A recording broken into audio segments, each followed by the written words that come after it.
All right. Streaming again. We're back. Kind of. I'm your host for another edition of the NWA Powerrr recap on Wrestling Underground, brought to you by RealNerdCorp.com. I'm your host, as always, Chad Porto. And joining me is my glorious co-host, Marcus Green. Marcus, how the hell are you? Good man, good. Got to be back talking some NWA Powerrr. Got to roll that R, because it's three of them. Purr, purr, purr, purr. So, now that we're... Yep, that's exactly what I needed to do. Stop the download. Oh, well. So, we are back. It's the first NWA Powerrr following Into the Fire. And, yeah, kind of a big show. They went extra long. Usually they're about 45 to 50 minutes. This one was like an hour and 11, but that's, not counting the, 6-minute intro and the 4-minute outro. That's still usually in the time for the regular running episode. So they really made sure to give you the bang for their buck for this week, considering it was free. Yeah, great, great. So how do I forget how we started this? Did we start with the shooter stuff, or did we start with the Melina Thunder Rosa stuff? Let's start with the shooter stuff. So Marcus is already over the moon because he loves him some Shooter Stevens. Clearly. Clearly, he's so excited. Aaron Stevens comes out with the question mark, aka possibly Josephus, and Aaron Stevens like, I am a third degree Mongrovian karate black belt, and now I am a third degree NWA national champion. I thought it was gimmicky and kitschy and cute. Like, that's what he's doing. He's not trying to be super imposing, and it's totally not. So like, it's fine. It does its job. I don't behoove or blame him. Marcus, I know you're not a big fan of Aaron Stevens, but what did you think of the Shooter Stevens gimmick change? Complete with karate It's gi. cool. Look, yeah, I mean, look, this at least keeps stuff fresh. It gives you options to like certain aspects. So it's very easy to get bored of some of that other stuff he started off doing. It keeps within the realm of what the base of all this is, which is him being an actor. So he's playing all these different roles now, so that fits with that. Probably got to see some more with this, because like you say, right now it's kind of it's entertaining and stuff to annoy the crowd and whatnot. Uh, it's not the worst for me, but it's kind of just like, oh, okay, let's move this along. And then of course we got Mr. Boom Boom showing up. Copacabana, boom, boom, Copacabana. So they do their little hustle and bustle, and I think the women's segment was next because I was kind of skipping through the openings. Um, if I remember correctly, Melina came out, Ashley Vox came out and attacked her. Then Thunder Rosa came out and started dropping the boots. Possibly Marty Bell was out at this point, and then Allison Kay and ODB made the save. So, did I miss anything?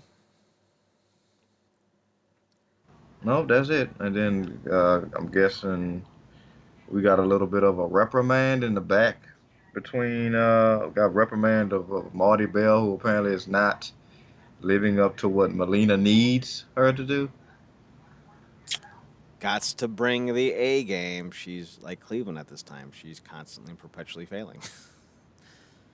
Why must you fail me so often? Damn it, Cleveland. So, obviously, they're building up to a 6-woman tag match between these two little segments of women, so we'll see what happens with that. Our first match of the night, if I remember correctly, was the C.W. Anderson, Sal Renaro, and Zicky Dice match, correct? Well, let's just say it is. So, C.W. Anderson, longtime ECW wrestler, wrestled in MLW for a little while, and mostly stuck to the indies. I think he may have spent a hot minute in TNA. I don't think he was ever in Ring of Honor, and if he was, it wasn't anything notable or prolonged. And I think he was in the WWE when they relaunched ECW, but they never used him. So this is really his first major wrestling opportunity in nearly 20 years. Marcus, have you ever seen C.W. Anderson before? No. What did you think of Mr. Anderson? Yeah, all these dudes had a particular look to them. None of which I think I took to at all. Um, but I guess they stood out in their own ways. But yeah, I mean, I don't know, it seemed like they kind of blended in with a lot of other stuff that I've seen, specifically with guys from the Indies. They had some colorful attire, a couple of them. But yeah, he didn't really stand out to me. Maybe I need to just see more of him and maybe some Mike stuff from him. Well, you don't want to see any Mike stuff from C.W. Anderson.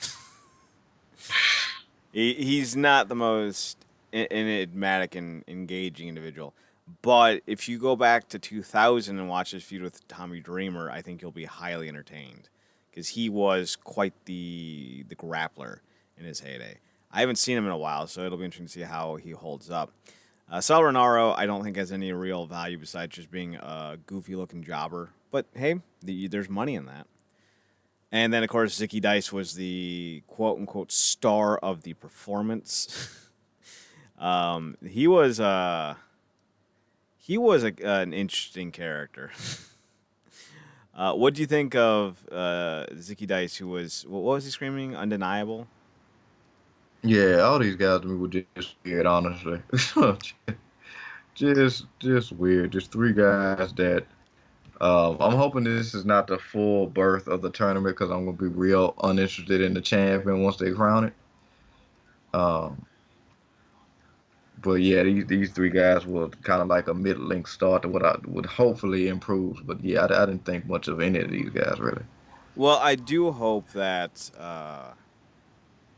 I mean, I'm not too excited about the idea of the Dawsons in the tournament. Let's be honest about that. But I'm also not that bent out of shape about it. Like Zicky Dice, I didn't really get much of a read on it as a wrestler, but as a character, I think he cracked and popped out of the screen. And he may not be everyone's cup of coffee, but at least you're going to remember him. He's got a catchy name. He's got a unique look. He looks like Enzo without the issues of having to worry about staying awake around him. So that's a good thing. He also has a lot of charisma, and that's going to help him get over.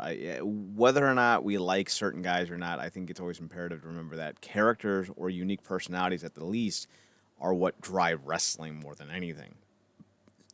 And a guy like Zicky Dice could be huge for the NWA as long as he is able to actually perform. Yeah, because it is a promotion. I mean, you're right. It is a promotion built off personalities. He is a guy that's. I mean, like I said, he got a certain aesthetic to him. You know, tats and with the blonde hair, which we've not seen a lot. I mean, that was a trend at one point. Yeah. Um, so you know, he definitely stands out in that way now. Now, you know, we kind of feel like we're in the era of what I think you talked about before, the beard and the pissed off. Uh, I guess the beard in a non-sunny disposition, if you will. Um, It's the bearded emo days of pro wrestling. yeah, Bearded yeah. emo So shock jock days of pro wrestling. yeah, so you got the color and he's got the like you said, a certain standout look to him, and he like you said, because I think I just went back and looked at it. He does have a personality. Obviously, he backed off because nobody that's asking to get a potential ass kicking from two guys, no matter if they are the bash them light. But so yeah, he does. I mean, hopefully, like I said, he kind of grows on it. But like you said, this is the kind of guys that they could use, and it's a good opportunity to get these guys spotlight. So. Mm-hmm. It'll be interesting to see what happens with these guys going forward. Because I would like to see more of C.W. Anderson because I think he's like a Rhino RVD type. I do think he still has a lot of value despite that he's in his 40s. Then we had a quick tag match with the Dawsons and the Wild Cards. The Dawsons interrupted Zicky Dice's celebration, and then they were interrupted by the Wild Cards, and there was this big old brawl, and they're all like, rubble, rubble, rubble, rubble. Then there was a match, and that match was all of like 2.5 minutes, and then the Dawsons ended up getting hurt, and they're like, uh-oh, gotta take them to the hospital. and the Wild Cards are super proud of themselves, and I'm just sitting there going, eh? Whatever. I don't care.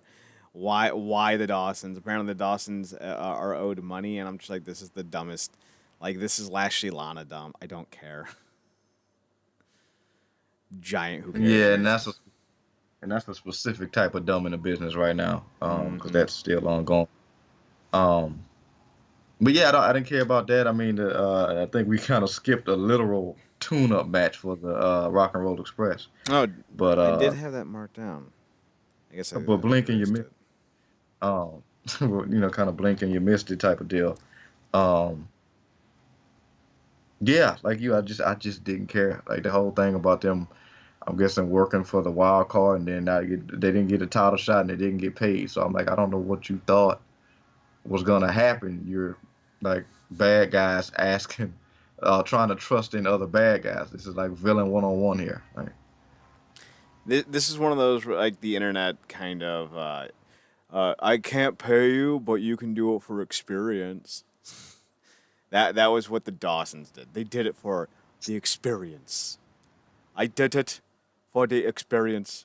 I did it for the people. Shut up, you fat you thong wearing fatty.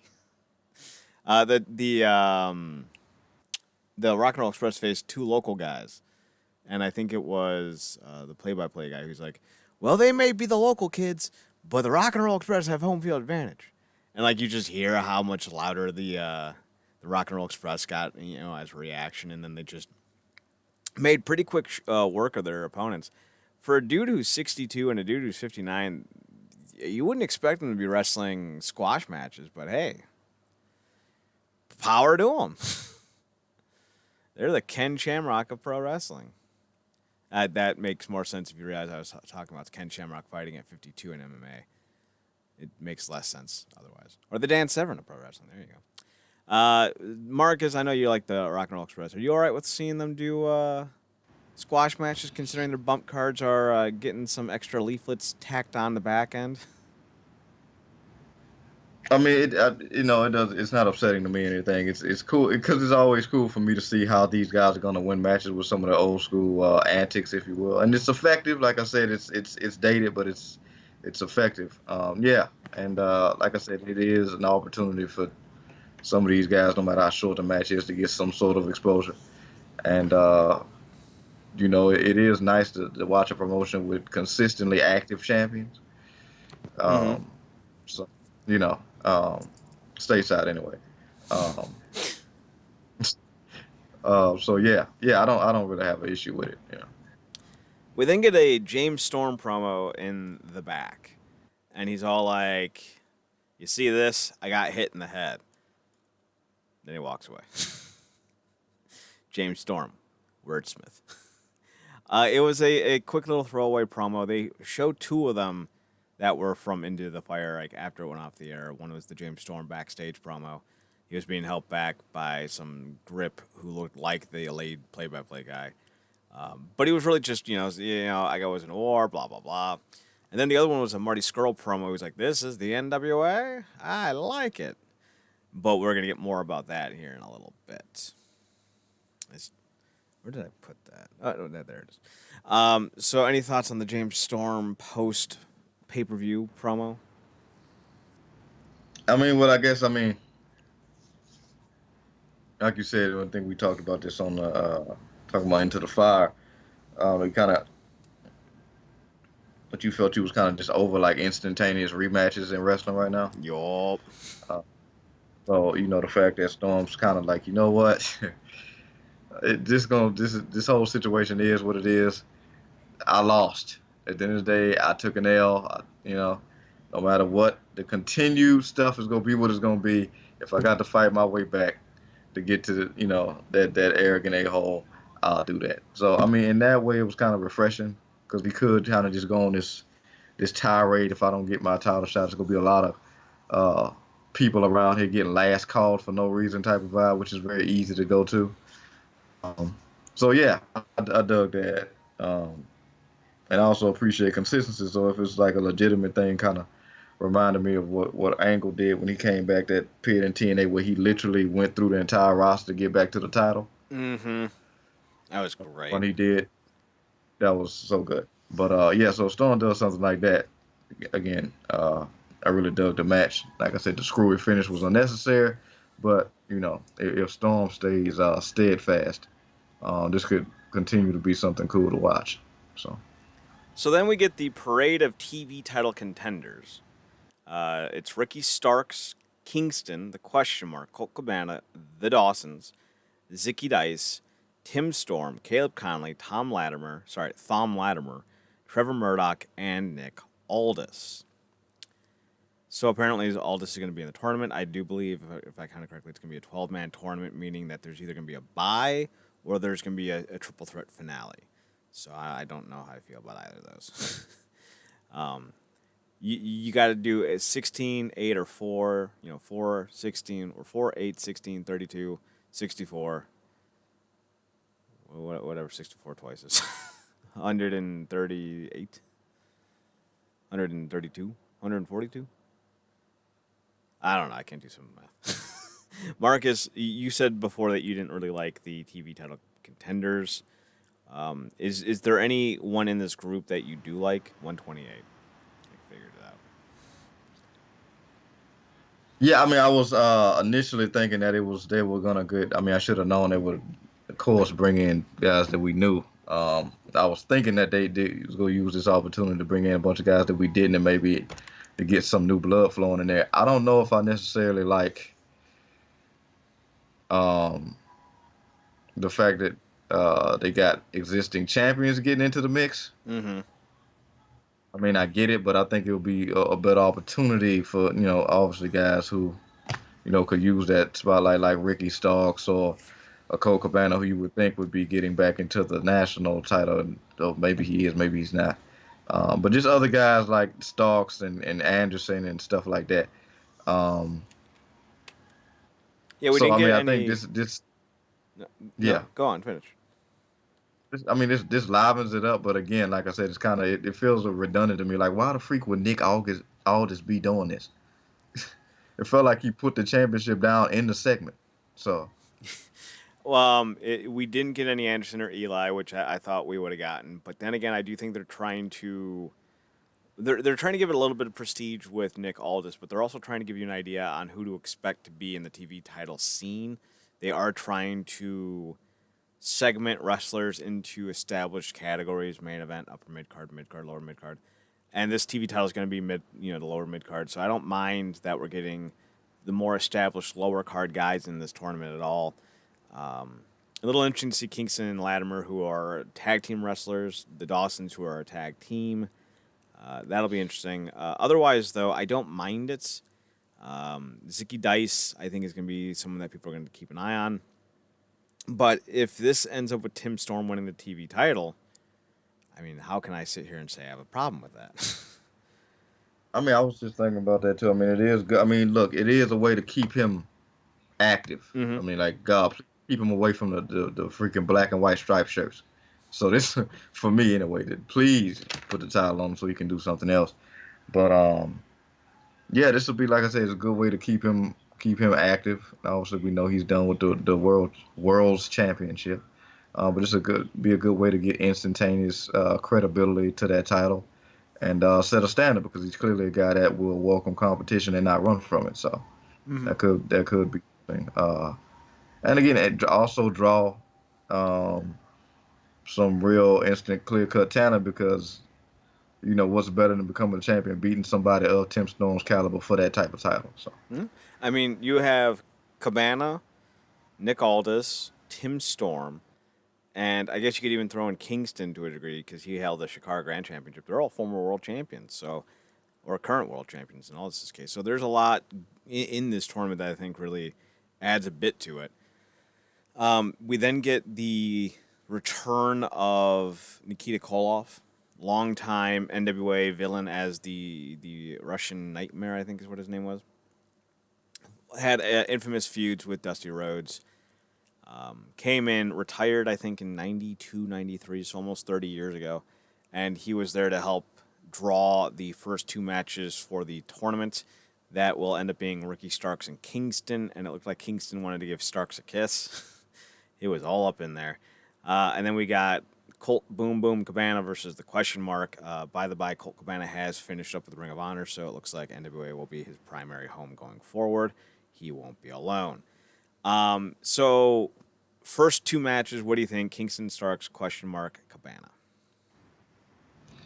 I'm instantly automatically more looking forward to. I mean, obviously I've talked about how much I like Ricky Starks, but I just like the matchup better with Starks and Kingston. Kingston's a smash mouth, knock your head off type of guy with a real mean streak, and Starks is more flashy and kind of more of a high octane type of guy in terms of his ability. So I just like that matchup.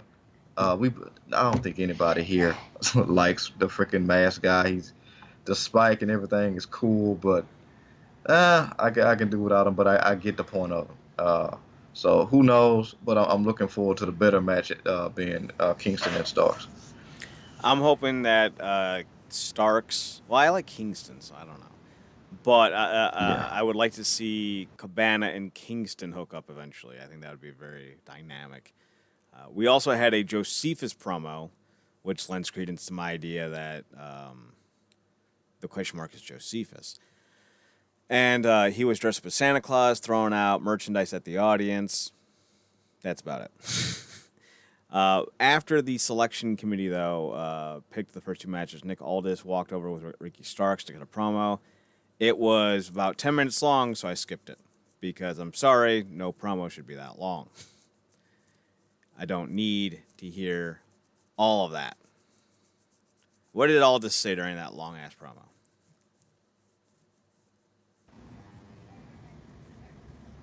Oh, you're talking about when he was in front of the champions?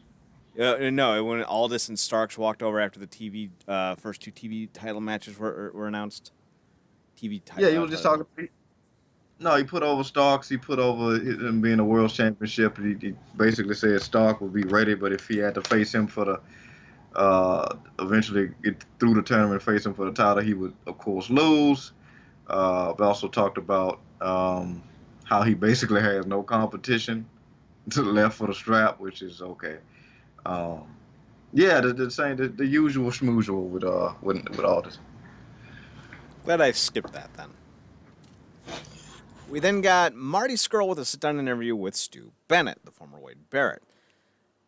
What was very interesting was they put over the NWA, they put over growing up together, and then Scurll kind of said something to the effect of, everyone is predicting where I was going to go. He's going to show up here, I was going to show up here, I was going to show up here. But then I showed up in the NWA, and he said something to the effect like, were the world titles still main events?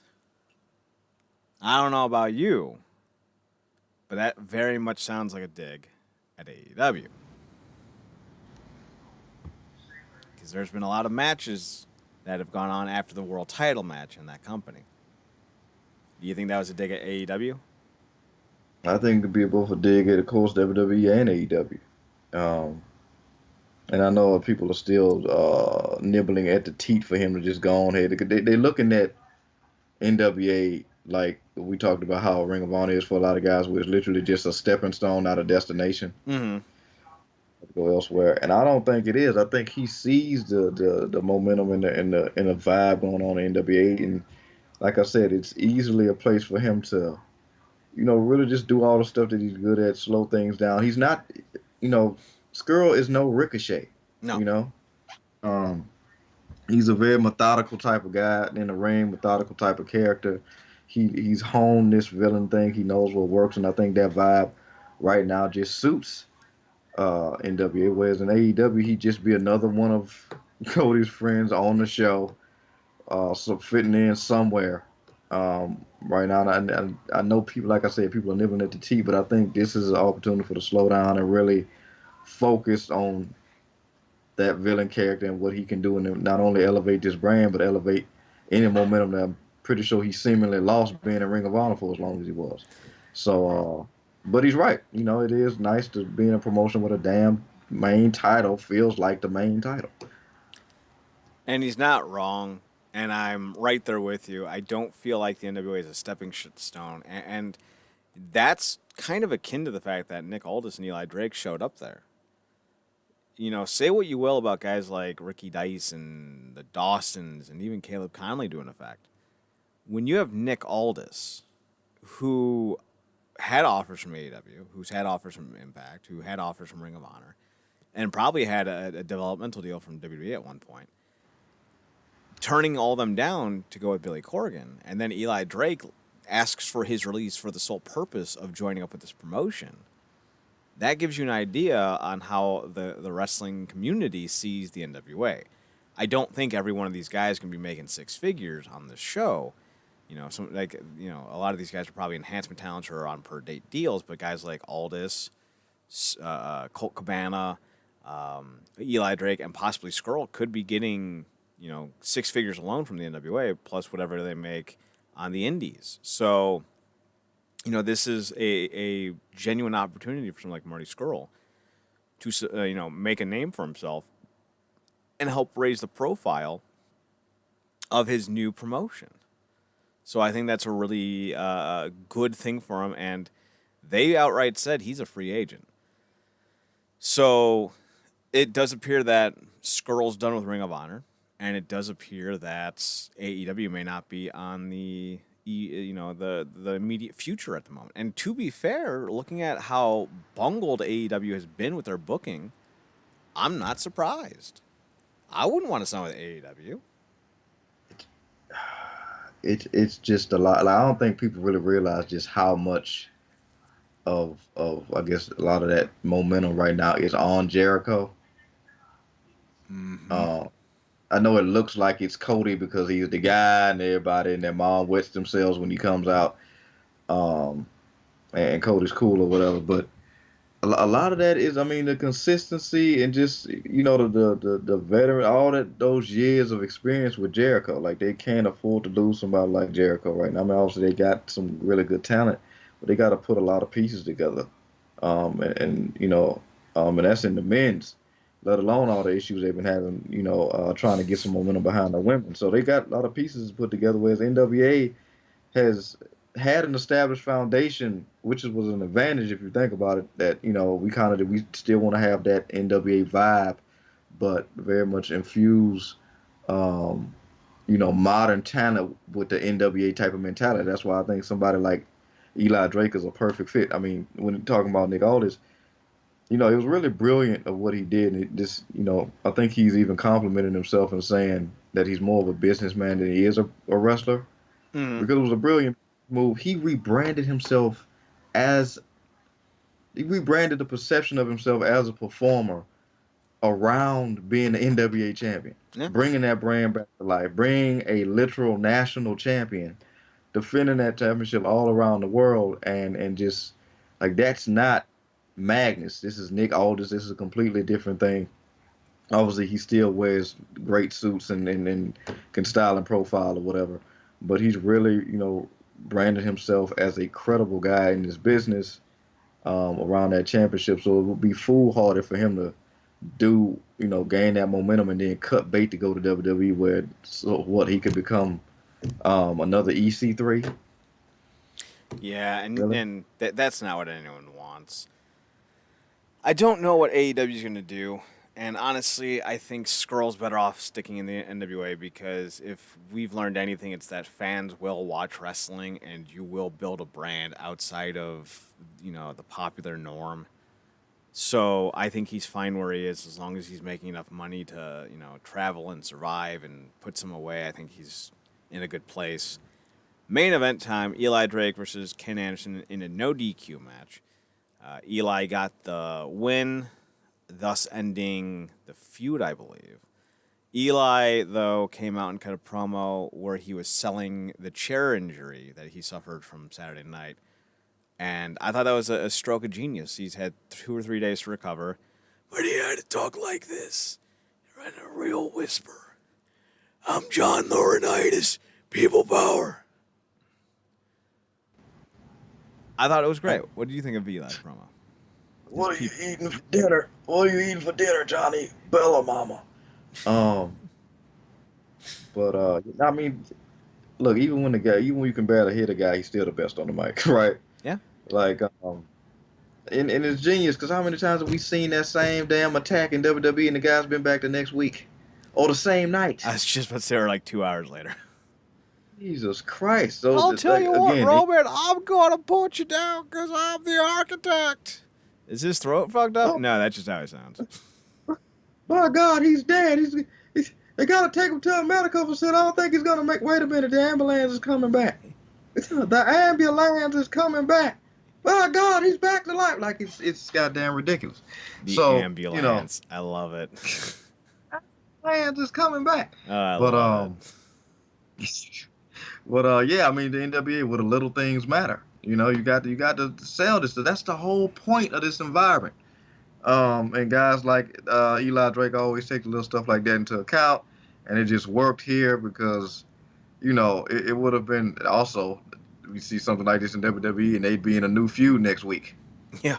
Not only from this injury, they'd be in a new feud like the ass whooping never happened. So this was the cherry on top of the show for me. Like you said, they gave us our bang for the buck, and this just works. Neither of these guys are strangers to this situation. As I'm looking at it as we're talking about it on screen right now, I'm just thinking back to that cage match that Anderson had with Angle. Oh God. He stepped on his dick on the way out the cage. That is a priceless moment. Uh, classic Angle moments in TNA highlights. But yeah, this was brilliant to me, and these are the perfect guys to have the clash like this because they work so well. They got that Impact history, although I vaguely remember how many times they may or may have not clashed in Impact, but there still is that history. But this just works, and to end the night on this type of not a complete blood feud, but definitely a heated feud. I thought was a brilliant part, and making it no DQ was only fair considering the one guy tried to kill the other one last week. Yeah. You can't crush someone's larynx and just be kosher with that. At a certain point, you got to go, that was rude. Blood feud, Hell in a Cell.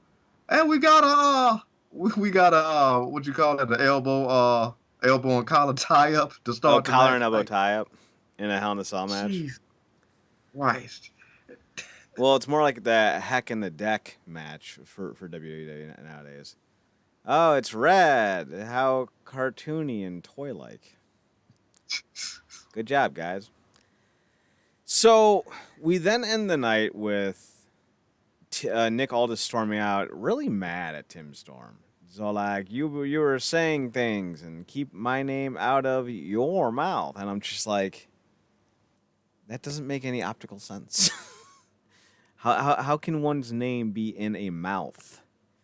Are you choking on the name? Are you gargling the name? Are you deep-throating the name? Are you cooking the name and then eating the name? I don't know.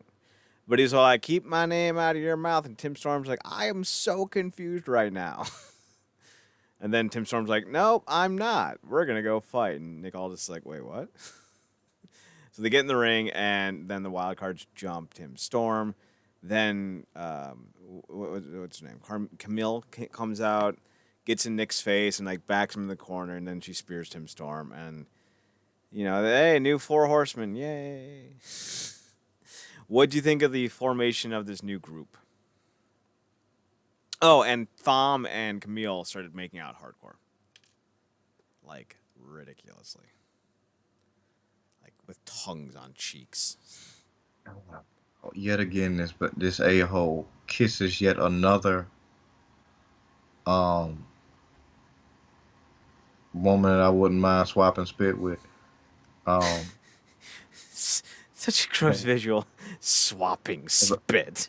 I just think of Sami Callihan making out his girlfriend. Real hood. Bustin' slop. But that's not just hood, that's Southern hood, folks. Bustin' slop. Yeah, well, I'm guessing that's a relationship brought to screen, which is nice, I guess. I don't get this whole turn with Storm, considering the fact that he picked him for a referee, and his obvious incompetence helped him retain the damn championship. I don't get it. I don't get this guy. Maybe he hit his head. I don't know, but yeah, I don't get it. But this could lead somewhere promising, and I think it's definitely a smart idea to keep somebody like Tim Storm who can clearly still go, great shape, great guy. Appears to be a great guy, I should say. Um, Active on your show. But it's weird. It's like the ending to that match. It's like, how did we get here? Mm-hmm. You know, because I mean, I have no doubt that this is going to get heated, but like when you really can't frame, like, what are you going to say? Like he was, you felt like he was taunting you, or you felt like it got to a point where you thought he was better than you. You proved who the better man was.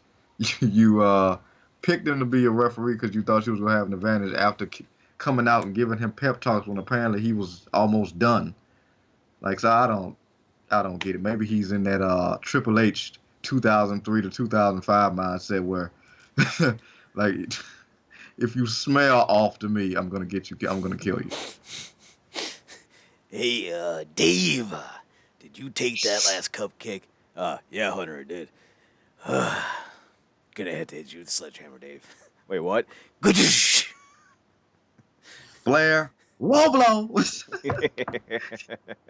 Hey, Randy. Hey, Hunter. Did you stick your dick out in my face last night when I was sleeping?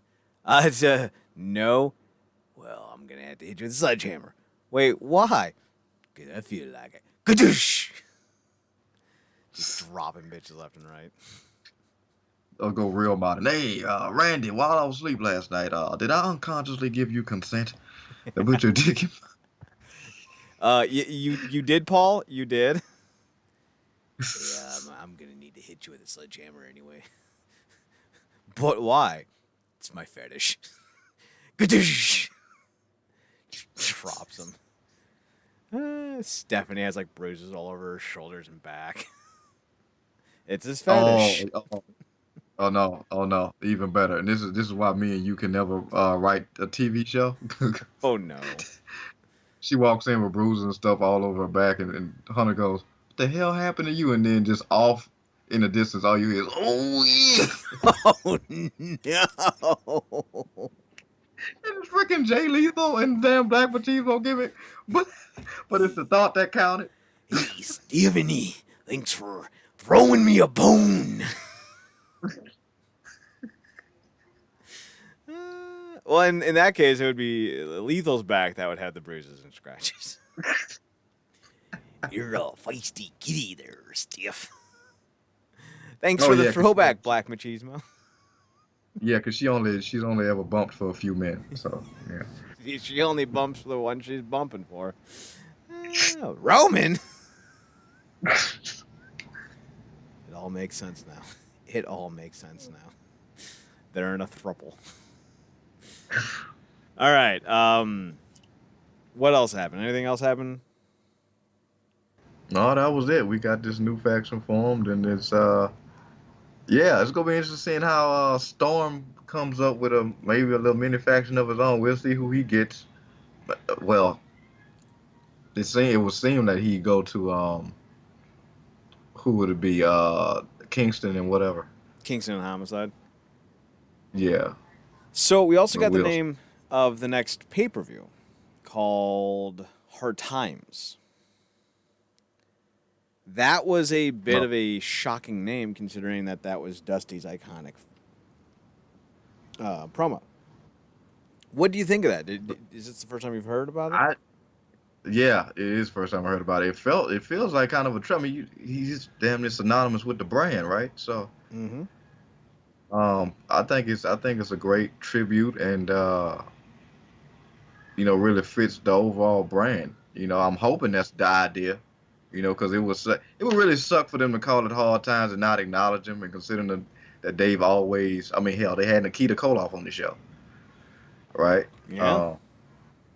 And stuff. So I mean, just embracing all that history, while pressing their present and future forward with a lot of these talent, I think is just brilliant. So I like that. Hard Times, it goes with just feel like it perfectly fits the brand. But hopefully, like I said, we don't build up to that day at the show and nobody mentions Dusty. That'll be a whole move. So while we're on the subject of wrestling TV shows, Impact has announced that for the next 2 weeks only, they will not air on Tuesdays. They will air on Saturday, the 28th and the 4th. And then they'll be back on the 7th. The 28th and the 4th will be their year-end shows, while the 7th will be back to original programming. So just so you know, we will fall in line with that for Making an Impact. So that means this will be our last Making an Impact for the year, and then we'll be back on the 8th as well. But we'll do Into the Fire reviews throughout the year. As long as there's a show, we'll have a recap. I'm still trying to nail how I want to do this year's marathon on the 31st. So we'll probably end up doing... We probably won't do a show next week because that's going to be Christmas Eve, Marcus. And I don't know if you have plans Christmas Eve, and I don't know if I'll have plans Christmas Eve. So I don't want to go out and make either one of us rush for it. Yeah, because that's like Christmas is what, on a Tuesday this year? Wednesday. Christmas This month blew by hell fast. What's that? Yeah, this month blew by hella fast. It's Christmas already, Jesus. Yep. I gotta send my my friend her Christmas package. Yeah. Looking at this freaking turn Camille did, I wonder what in the hell she said to James Storm then. Yeah, that's gonna be interesting. Maybe he's gonna be the fourth male. It'll be interesting. So, with that being said, Marcus, do we have any final news, notes, or nuggets of wrestling dumb information that you want to share on tonight's show before we call it a night? No, I'm trying to see, is there anything currently trending about anything? I don't see, hopefully, I know it, they're back. But no, nothing else is, freaking apparently, Vicky's come to AEW, that's funny. Well, I mean, they did make Jack Swagger a big signing, so, you know. God, I can't believe the promotion fell so hard so fast. Apparently she has this thing for private parties, so that's gonna be that should be interesting. Watch yourselves, fellas. She's 50. But don't break her hip. All I can think about is that rock serenade he did. Oh God. You look horrible tonight. Yeah, but that's about it. Yeah, this was a cool. What would you grade this show? B-. I know Zicky Dice won't be everyone's cup of tea, but I like seeing a new character emerge. The Marty Scurll stuff was great. Main event was pretty solid. Yeah, you know, overall I'd say it was a B-. What about you? Yes, same. I think, like I said, I think that guy grow on me. You know, he might be like Stark for me, but on the other type of spectrum, on a completely different thing, to a staunchly different character. But like you said, variety is where this show kind of thrives. All the Eli Drake stuff was great. I'm glad we are getting some attention on the TV championship immediately. Like you said, the main event was great, and while confusing, the last part of it was interesting. It's gonna be interesting to see what they do with that group. Yep. All right, so you and I are back on Thursday. We're going to be doing a catch-up of The Mandalorian. And I don't know. Whatever else is on. Talk about all that, because I guess this will be going into the weekend. The last of this space crap is upon us. And some of these reactions have come out, so. Oh, yeah, space crap, the 9th episode. We'll talk about that. We'll probably keep you updated with what's going on in the world of wrestling, too, because it'll just be a mixed match episode. I don't even know what the fuck we're going to call it. I don't know if it's going to be a ComicCorp, or if it's going to be a Wrestling Underground, or if it's going to be a Comic Underground, or a Wrestling Core. Chad and Marcus, just go. Just go. Just Go Cast by Chad and Marcus. I like it. All right, so we'll be back on Thursday, not brought to you by. We'll be back on Thursday at twitch.tv/Comic and Game Core. This has been the Wrestling Underground podcast, brought to you by RealNerdCorp.com. We have a Patreon. We have shirts available. Links to both are on the website at RealNerdCorp.com. You can find Marcus on Twitter at ParadoxKid, ParadoxKid. That's me. You can also find him on the True Penny podcast on his second outlet at True Penny Show on Twitter at TruePennyShow.